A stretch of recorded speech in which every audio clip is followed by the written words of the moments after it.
رضا سليم. رضا سليم موهبه ومهاره وسرعه ولاعب مبدع.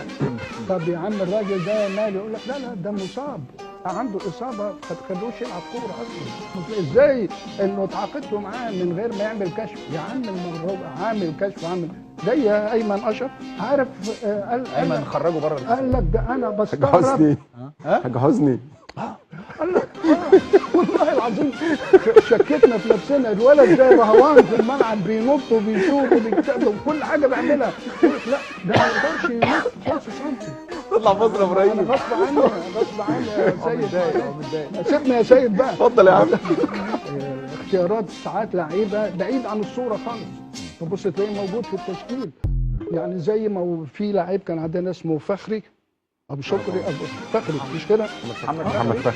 فخري كان الاتجاه في اللجنه انه يتم اعارته. هو اعترض بشده قال لك لا ده مستقبل، ده مستقبل. وخدوا معاه معسكر. اول ما رجع من المعسكر قال لا انا مش عايزه.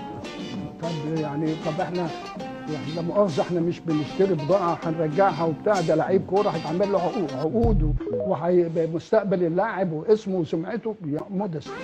يعني كل اللي في مصر احنا اتشتمنا من مصر كلها. اللجنه مصر كلها شتمتنا. ولسه بكره اللجنه دي مش شايفه يعني.